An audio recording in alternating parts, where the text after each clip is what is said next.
En el nombre del Señor Jesucristo, saludo a todos mis hermanos y hermanas en esta mañana, deseando que la gracia de Dios les sostenga, deseando bendiciones para todos ustedes y que el Señor en todo les bendiga, les prospere, sea vuestro ayudador, como dice la bendición sacerdotal. Deseo que en este día alce sobre todos vosotros Jehová el Señor su rostro, ponga en todos de su paz. Voy a seguir con la ayuda del Señor respondiendo algunas preguntas que me han hecho por medio de este canal y otras plataformas de las redes sociales, donde el Señor, por misericordia, me permite interactuar con muchos hermanos y hermanas en estos días particularmente difíciles, de restricciones diversas, donde la gran mayoría del pueblo cristiano no está reuniéndose físicamente en los templos, no se está ejercitando la comunión congregacional, donde habitualmente la iglesia también es atendida y alimentada con todo lo que significa reunirse como pueblo de Dios. Así que voy a seguir respondiendo, haciendo algunos comentarios en algunos casos. En otros casos hay un trasfondo bíblico también que con la ayuda de Dios vamos a poder mirar, referenciar con la ayuda del Señor. Una pregunta bastante particular y que tiene que ver un poco con la vida evangélica, por así decirlo, donde hay muchas cosas que se han ido acuñando o que se han ido formando como una suerte o especie de doctrina, pero que tienen una base no en la escritura, sino en la tradición, en la cultura, o muchas veces también en la opinión de algunas personas, que se fue después repitiendo en el tiempo y quedó como una cierta costumbre. Un amado hermano del Señor me plantea el caso de qué hay de cierto en la Biblia de que Dios, antes que un cristiano muera, lo somete a un proceso de purificación, mayormente cuando tiene supuestamente cosas pendientes y Dios lo lleva al estado o a lo que comúnmente decimos lecho de enfermedad. Y muchas veces hay cristianos y cristianas que tienen un periodo de larga agonía y de dolorosa agonía antes de morir, y de ellos se dice o se acostumbra a decir que Dios los está purificando. Debo partir en mi respuesta diciendo que al menos hasta donde me ha sido a mí posible, no encuentro un respaldo bíblico a dicha enseñanza o a dicha opinión. Si alguien tuviese ese respaldo bíblico y naturalmente está viendo este trabajo, yo soy el primero en agradecer, me lo haga saber, me lo haga ver, para yo poder examinar y si hay algo que corregir, naturalmente corregirlo. Digo esto porque yo no predico o no enseño o no comparto la palabra de Dios desde una postura de él sábelo todo o desde la trinchera de la absoluta verdad respecto de la interpretación que algunas cosas tienen. Dentro de lo que es el estudio bíblico, hay doctrinas que son cardinales, que son pilares fundamentales del Evangelio, y no debemos tener dudas ni diferencias sobre aquello, como por ejemplo la doctrina de la Trinidad, que como nombre no aparece en la Biblia la palabra Trinidad, pero existe una doctrina bíblica que establece claramente, contundente e irrefutablemente la existencia de un solo Dios que a su vez son tres personas. Esa es una doctrina cardinal un eje doctrinal, un pilar de doctrina. Pero hay otras cosas o otras enseñanzas que van a dar siempre espacio para distintas opiniones dependiendo de la visión que se tenga, de la formación que se tenga, de la escuela que se haya tenido. Así es que en esta materia, si alguien encuentra un argumento bíblico que respalde el hecho de que algunos cristianos y cristianas tienen que ser sometidos a veces a un prolongado y doloroso proceso de enfermedad antes de morir para ser purificados, lo comparta y lo podremos analizar contextualizando la escritura y viendo qué nos dice el Señor a través de ello. Por lo pronto, yo no he encontrado respaldo bíblico a esta opinión o a esta costumbre a veces que tenemos de opinar sobre cosas que en realidad no conocemos con la profundidad que Dios mismo sí las conoce. Lo que sí he encontrado es que esta idea de la purificación antes de morir tiene alguna base, algún indicio en la falsa doctrina católica del purgatorio, donde básicamente se enseña y se cree que las personas tienen que pasar por un proceso de purificación en algún nivel del espacio conocido como purgatorio, mientras puede acceder al cielo. De allí nace la misa de los 8 días, etcétera, etcétera. Asuntos que naturalmente no tienen un respaldo bíblico, genuino, contextualizado en la palabra de Dios. Lo que sí yo he visto, también he escuchado, como mi hermano que pregunta ha visto él también en su vida, que ocurre que muchas veces hermanos y hermanas, cuando ha llegado su tiempo, su hora, por edad o por cualquier circunstancia, de partir del escenario de esta tierra, de morir, de fallecer, algunos, no todos, algunos, pasan por un largo a veces y doloroso proceso de enfermedad. Y surge esta costumbre de decir que la persona no puede morirse porque Dios la está purificando, algo así como que le está dando una purificación antes de que se muera. Lo que yo veo en estas experiencias no es otra cosa que la influencia de la vida mortal o terrenal que el ser humano tiene, que todos tenemos, sujetos a esta realidad que tenemos como raza humana caída. Me refiero al hecho que antes de la caída en Edén, Adán y Eva y la futura generación humana que hubiese existido en santidad no hubiese estado afectada de ninguno de los dolores, tragedias, dramas de los que hoy día el ser humano está afectado como consecuencia de la caída de Edén.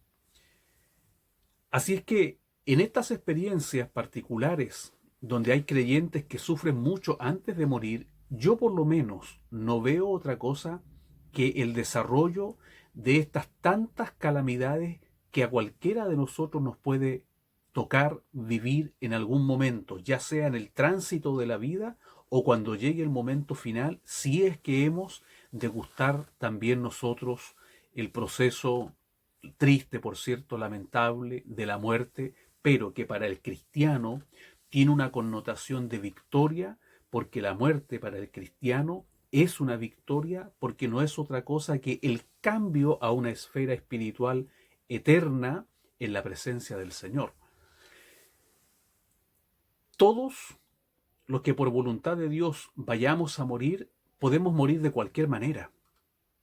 Así, todos conocemos, cual más cual menos, lamentables fallecimientos de hermanos y hermanas fieles que murieron en accidentes, en tragedias, con enfermedades catastróficas, terminales, que murieron en forma repentina, otros que se durmieron durante la noche y no despertaron más, etcétera, etcétera.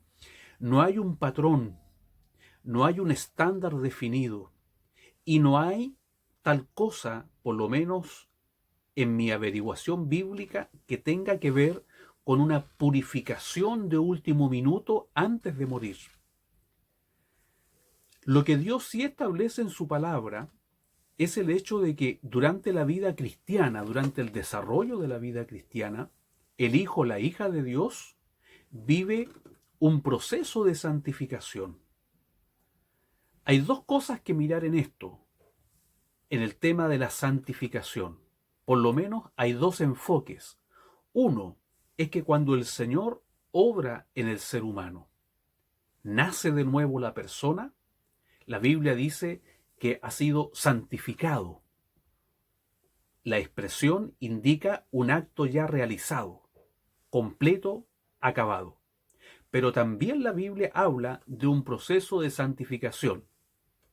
El desafío que siempre les dejo en estos trabajos: busquen palabra del Señor por medio del apóstol Pablo, y el mismo Dios de paz os santifique por completo, os santifique, proyección de futuro, proceso.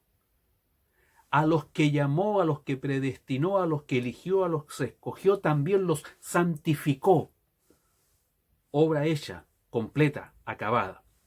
A veces esto llama alguna confusión. ¿Ya somos santos o estamos en el proceso de ser santos? Esto tiene una explicación que parte por la vía también de la lógica o del sentido común.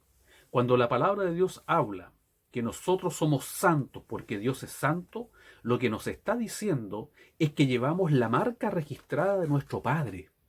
Así como ustedes y yo llevamos un apellido paterno que no escogimos, pero que recibimos de nuestro Padre, así también cuando nosotros hemos sido alcanzados por el Señor y hemos sido hechos hijos de Dios, recibimos una marca que nos registra, que nos reconoce como hijos de un Padre. Ese Padre tiene un atributo y tiene también un nombre: el Santo, 3 veces Santo. Sus hijos llevan también ese apellido, Santo. Pero también existe un proceso de santificación que se entiende mejor en el idioma hebreo, ya que en el idioma hebreo hay dos palabras importantes que considerar: la palabra Malech y la palabra Kadesh. En el caso de Malech se está hablando de santificarse o de santificar. ¿Esto qué quiere decir? Quiere decir el acto de limpiar un vaso o un recipiente que se va a utilizar. Se limpia, se malej. ¿Con qué se limpia el cristiano? Palabra del Señor. Vosotros sois limpios por la palabra que os he hablado. El conocimiento, el estudio y la práctica de la palabra de Dios en sus mandamientos y principios es nuestro malej. Nos va limpiando. Esto se da en el transcurso de la vida cristiana, no es de un día para otro. Luego, Kadesh indica consagrar, y consagrar indica la acción de llenar el recipiente que se ha estado limpiando y llenarlo hasta el tope máximo de su capacidad. Eso es lo que Dios quiere hacer siempre con el cristiano, con nosotros. Quiere santificarnos, limpiarnos y a la vez ir llenándonos, consagrándonos para Él. Así que esto es lo que sí tiene respaldo bíblico, un proceso de santificación y de consagración. Ahora, en la práctica, cuando se llega a un evento catastrófico en la salud que nos pone, ¿no es cierto?, en el punto de partida a la otra vida, es decir, que nos pone en el terreno de morir, ocurre que naturalmente el carácter del hombre y de la mujer también sufre cambios, se va a enfrentar a un paso trascendental dentro de su existencia. Y es en ese contexto o en ese marco de situación en que muchos, por supuesto, buscan reconciliarse, buscan pedir perdón, buscan perdonar, buscan arreglar ciertos asuntos, se preparan, hacen el equipaje, están arreglando la maleta, porque ya tienen testimonio de que de esa enfermedad o de ese trance difícil van a pasar a mejor vida. Pero en modo alguno ha de significar de que Dios esté purificando, así como de último minuto, lo que no pudo purificar o limpiar o santificar o malej durante la vida cristiana. Así que espero a mi amado y querido hermano que ha hecho esta pregunta, poder haberle respondido de manera satisfactoria, haber aclarado alguna duda y haber puesto en un contexto práctico lo que a veces también se usa como una costumbre dentro del rodaje de la vida del pueblo evangélico del Señor. Voy a seguir ahora con otra pregunta, aprovechando de la mejor manera el tiempo y la capacidad de grabación que tengo por estos medios. Me preguntan si un cristiano o una cristiana pueden ser o no poseídos por un espíritu inmundo o derechamente por el diablo. Para ello he acudido a un libro que me ha acompañado por muchos años y que plantea unas verdades muy contundentes y constructivas. El libro se llama Cerdos en la Sala, de Frank y Ida May Heidman. Pastores, al menos sé que el pastor Frank ha fallecido ya, pero es un matrimonio de ministros norteamericanos que durante más de 40 años ministró donde el Señor les tuvo a través de un ministerio pentecostal de liberación, y han sido y fueron de mucha bendición, y nos dejaron algunos escritos que han sido también de gran bendición. No lo muestro a la cámara porque estoy grabando con la cámara posterior, entonces las letras van a salir al revés. Pero el libro se llama así, usted puede buscarlo, también puede googlearlo, como se dice hoy día, y se llama Cerdos en la Sala. En una de sus partes, el pastor Frank nos dice que un cristiano no puede ser poseído por un espíritu inmundo, ni menos por el diablo. Es importante el uso del lenguaje, de la palabra, del verbo. Cuando se dice poseído o posesión, se está hablando de un derecho de propiedad, es decir, de ser el dueño de. Hay un término que en Chile por lo menos manejamos con alguna frecuencia, o se entiende un poco mejor. Cuando mueren los padres o los dueños de una propiedad, los herederos tienen que realizar mediante un abogado un trámite que se llama posesión efectiva, es decir, declarar quiénes son a partir de ese momento los nuevos dueños de la propiedad. Posesión habla de dueño, de propiedad, de absoluto control, de estar administrando y gobernando un territorio por las vías legales, posesión. Entonces, cuando preguntamos o cuando nos planteamos si un cristiano puede ser o no poseído, tenemos que responder no. Un cristiano, una cristiana, estamos hablando un genuino o un genuino nacimiento de nuevo, una experiencia genuina, porque también tenemos que reconocer que no todos los integrantes de una comunidad cristiana o de una iglesia efectivamente han nacido de nuevo, aunque están en la comunidad, aunque participan de la comunidad, aunque están en la iglesia, visten como los demás, cantan como los demás. Muchos de ellos, no todos por cierto, pero muchos no han tenido un genuino encuentro personal con Cristo y no han nacido de nuevo, genuinamente. Están entusiasmados, están emocionados, están convencidos pero no convertidos. El asunto es este: el hombre o la mujer que genuinamente se ha convertido al Señor ha pasado ahora a ser propiedad de Dios. Pablo dice en primera a los Corintios 6:20. Tengo aquí la cita para poder leerla en forma textual. 6, versículo 20. Porque habéis sido comprados por precio, glorificad pues a Dios en vuestro cuerpo y en vuestro espíritu, los cuales son de Dios. Fuisteis comprados por precio, los cuales son de Dios.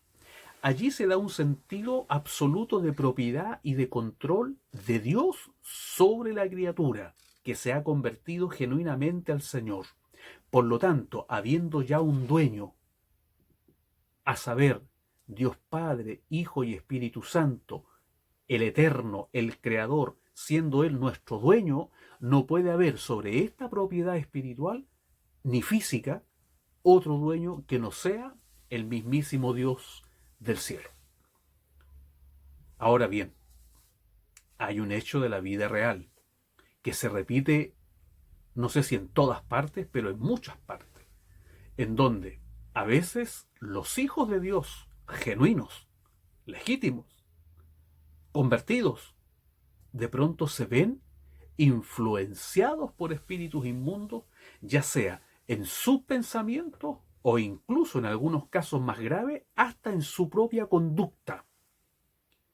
¿Cómo ocurre esto?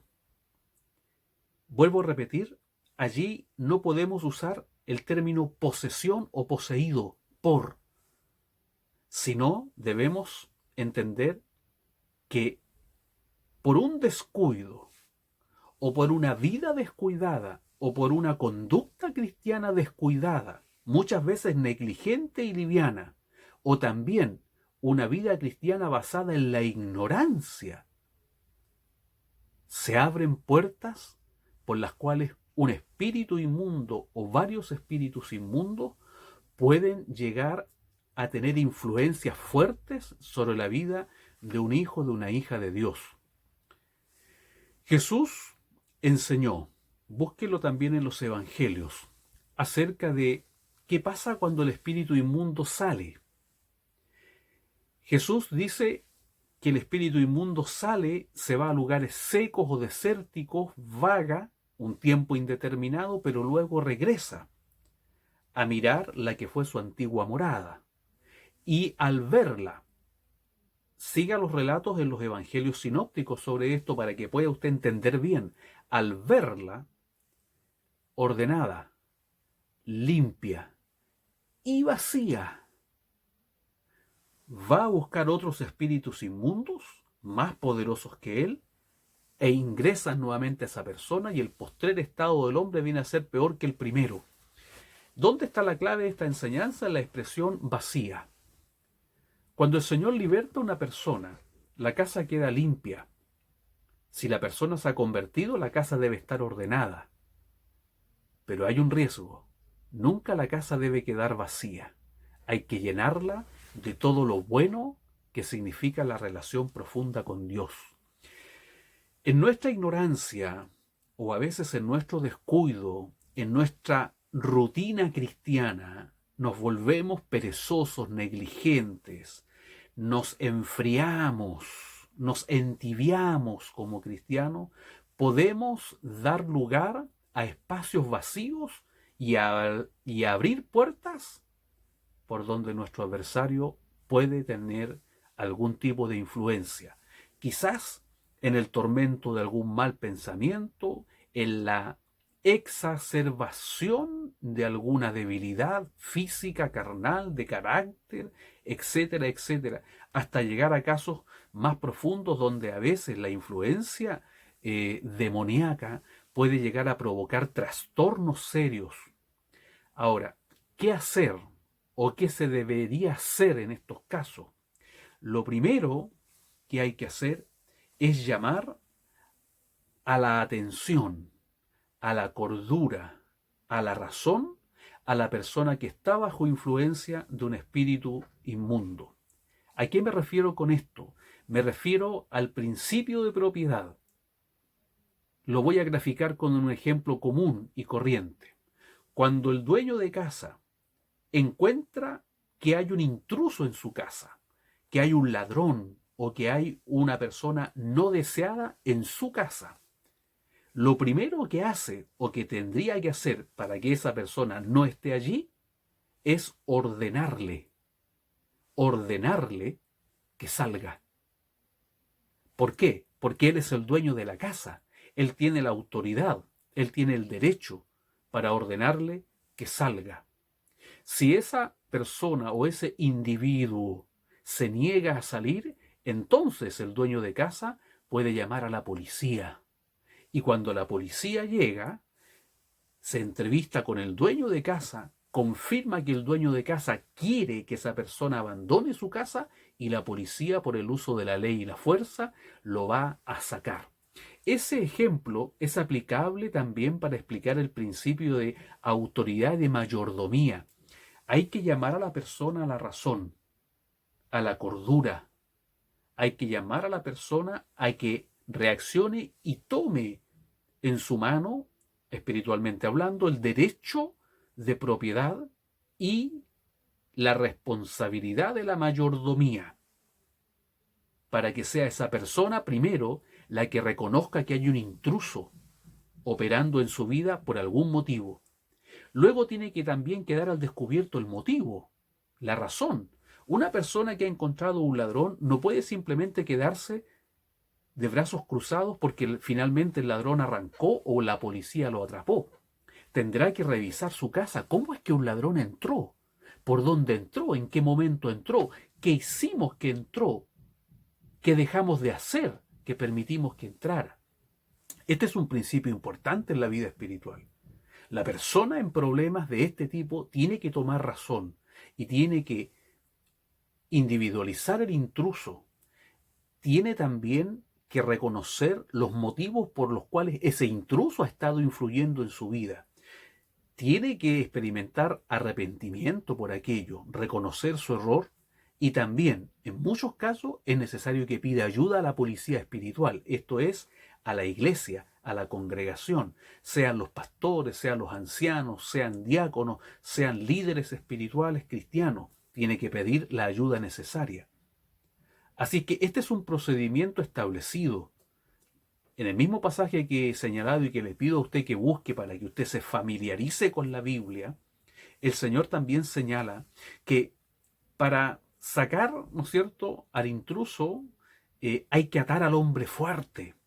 Y una vez que el hombre fuerte ha sido atado, entonces vamos y saqueamos toda su casa, es decir, lo despojamos de todo. Por eso hay que identificar el espíritu gobernante que pudiera estar atormentando a un cristiano o una cristiana.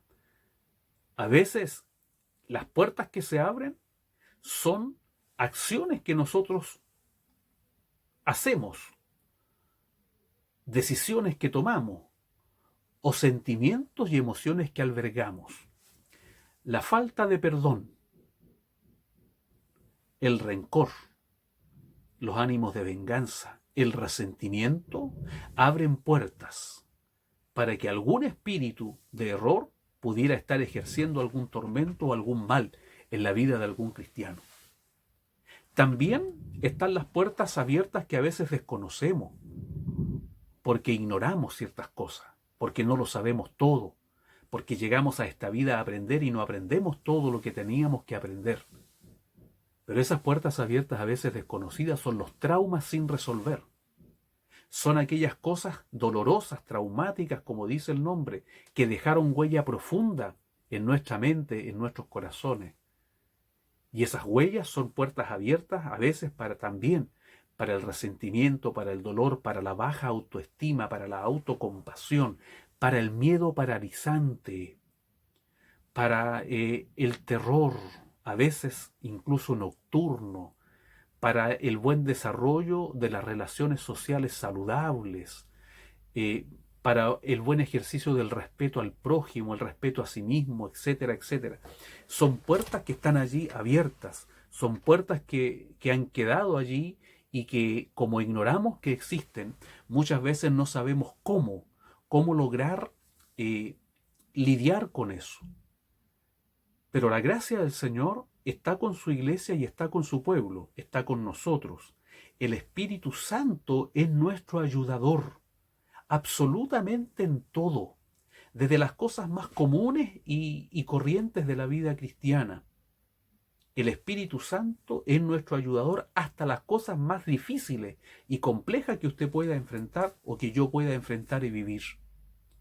La Biblia nos enseña que el Espíritu Santo nos da discernimiento de espíritu, nos ayuda a examinar los espíritus si son de Dios o no son de Dios, nos ayuda a examinar a examinarlo todo y retener lo bueno. El Espíritu Santo nos revela, nos habla, intercede por nosotros, gime por nosotros en oraciones profundas. El Espíritu Santo nos fortalece, nos da gracia, nos da conocimiento, nos da sabiduría. El Espíritu Santo es la tercera persona de la Trinidad que está morando en nosotros con todo el potencial que significa el Espíritu Santo del Dios creador. No es cualquier cosa lo que usted tiene viviendo y morando en su ser. El punto está en que muchos no hemos aprendido o en algún momento no aprendimos bien a ocupar todos estos recursos. Pero yo he tenido que aprender a ocupar estos recursos para vivir una vida completamente en comunión con Dios. Y esto no significa vivir una vida algo así como el estilo de algunas religiones orientales, una vida siempre en una actitud casi de flotar en el aire. No, es vivir la vida común y corriente de una persona, pero agradando a Dios, moviéndose por el Espíritu de Dios, teniendo siempre en cuenta que detrás de cada paso siempre está el Señor, el Espíritu de Dios, queriendo ocuparnos. Cuando se va a comprar, cuando se conduce, cuando se hace un trámite, cuando se trabaja, cuando se está en la vida familiar, en la casa, en la iglesia, en todas las áreas de nuestra vida, el Espíritu Santo quiere estar influyendo en nosotros para guiarnos. Ese es nuestro manantial inagotable de recursos para saber enfrentar estas situaciones espirituales. Pero, terminando con la respuesta, el cristiano, la cristiana, genuinos, somos propiedad divina y no hay otro dueño que pueda ejercer algún sentido o algún derecho de propiedad sobre nosotros. Lo que sí puede ocurrir es que si nos descuidamos, si llevamos una vida tibia, negligente, o a veces por ignorancia nuestra, por no saber, pueden abrirse puertas por donde algún espíritu o algunos espíritus puedan entrar y ocasionarnos problemas. Tengamos nuestra casa, nuestro templo lleno de las cosas de Dios, mayormente de su palabra, mayormente de una relación profunda con Dios, y esto nos va a salvaguardar de no ser tocados por el enemigo del alma. Espero a mi amado hermano que ha preguntado esto, serle de ayuda y haber respondido de manera satisfactoria a su pregunta. Voy a dejar hasta aquí este video, esta parte de preguntas y respuestas. Voy a abordar otras preguntas en otro trabajo, para lo cual estoy preparando el material necesario con la ayuda del Señor. Deseo que a todos mis hermanos Dios les bendiga y les ayude, y les dejo la cariñosa invitación a ser parte de los hermanos preguntones.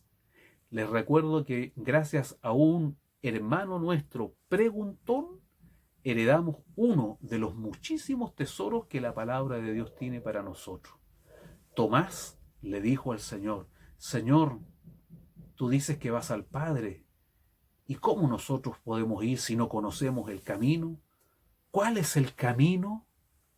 Entonces nos surge esta joya escritural que usted conoce muy bien. Yo soy el camino y la verdad y la vida, y nadie viene al Padre si no es por mí, dijo el Señor. Gracias a un hermano que se atrevió a preguntar. Recuerdo a otro hermano, Pedro, el discípulo y futuro apóstol. También una vez hizo una de sus tantas preguntas: Señor, ¿hasta cuántas veces tendré que perdonar a mi prójimo? Y vino la respuesta doctrinal del Señor, esa respuesta que nos lleva a la práctica, que a veces es difícil. El Señor le dijo: no te digo sino 7, sino que hasta 70 veces 7, es decir, siempre tendrás que perdonar. Yo los invito a preguntar, los invito a informarse.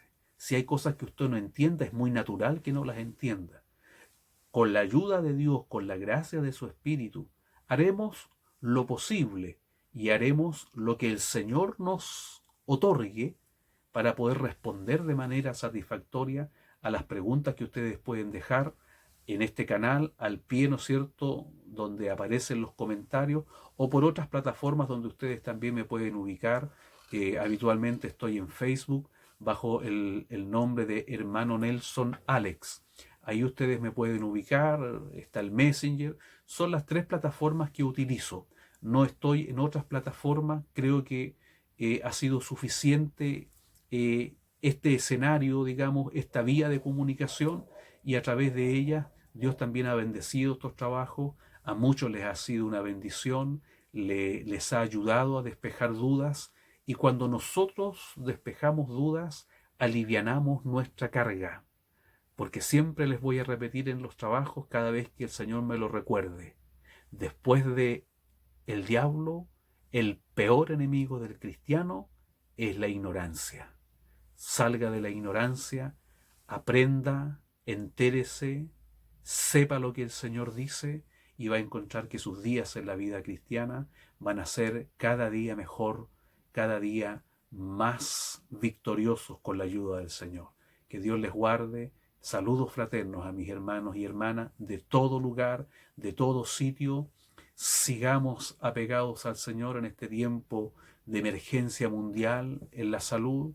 Sigamos orando y clamando para que Dios nos siga librando y guardando, pero también oremos para que la gracia no nos falte si alguno de estos asuntos sanitarios llega también a tocar nuestra puerta. No se desmoralice, entendamos bien las palabras del apóstol Pablo. Sea que vivamos o sea que muramos, sanos o enfermos, con o sin trabajo, en dificultades o sin dificultades, en cuarentena o sin cuarentena, con restricción o sin restricción, de Cristo el Señor somos. La gloria, la honra, la alabanza, solo para nuestro Dios. La paz del Señor con todos vosotros. Amén, amén y amén.